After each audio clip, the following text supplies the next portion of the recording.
Times fly, and it's been a year since iPad Pro joined the family. And I think I use it enough to give my final thought on it.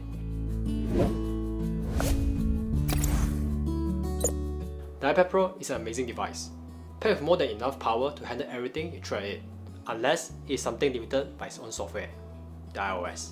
There is a lot of pros and cons using the iPad as your only main computer, as I have been giving it a go for around 7 days, which I will talk more in a bit. And what happens if you have a desktop laying around? Will the iPad consume all your time and leaving the desktop in the dust? Let's find out. First off, I don't have the Apple Magic Keyboard to make this iPad quote-unquote laptop. But I also do not type a lot in the iPad, so it does not affect my daily use of this iPad Pro. And the price of the Magic Keyboard is so expensive that I could not justify the price and my hard-earned money spent on it. But there's that. My time using the iPad Pro with the Apple Pencil tool is quite enjoyable. Being able to hold a piece of glass in your hand and can do everything while being mobile is a whole new experience for me. Just a heads up, this is an 11-inch iPad Pro, which is much lighter than the 12.9-inch version. So do keep in mind that I'm saying this iPad Pro is quite mobile. So for my experience using the iPad Pro solely as my daily computer for around 7 days straight, I found that I am able to do everything perfectly, but one thing at a time. Hear me out. The iPad Pro does have this multitasking wheel where you can split the screen in half to get up to 2 apps open at the same time. It is all well and good, but whenever you need to type something, bam! On-screen button takes up more than half of your screen. I know that we can just pinch the keyboard and make it smaller while using the swipe feature to key in the text we want, but typing on the full-size keyboard is a much enjoyable experience. It is especially noticeable when using Safari to do some research that needs to be done, but once I get used to it, it's all good, especially all those multitasking gestures. Gaming on such a big screen is breathtaking. The experience is much different compared to my 34-inch monitor. The feeling of holding the screen and gaming in your hand is just different. Just try it yourself in the store, and you will know what I mean. It's all good if the game only requires simple minimal input like Pocket City, Monument 2, or even some driving game.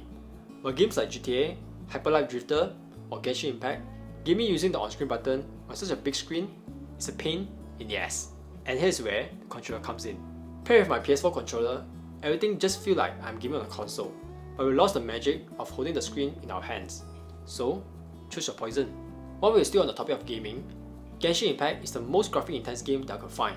And if I crank up the setting to the max, you can feel the battery burning in the background, but it looks so damn beautiful doing it. While I edit all my videos using LumaFusion, which performed flawlessly, review links in the description below. Getting a side-by-side view of my script helped quite a lot and speed up my video editing process quite a bit. Safari and LumaFusion side-by-side are also quite a good combination for picking up some of the image for my video.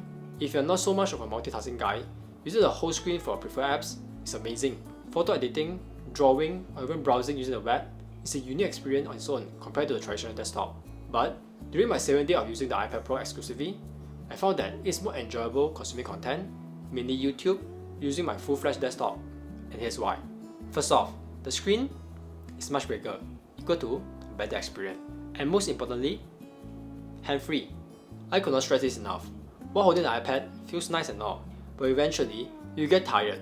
And if you're watching a 20-minute video, being able to sit back and enjoy is much better than holding an iPad for 20 minutes, right?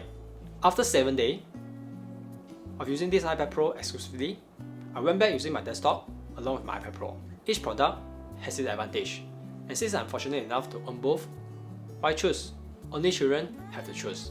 So you have to weigh your own option on which side of the fence you prefer. If you ask me, you're only able to choose one of them.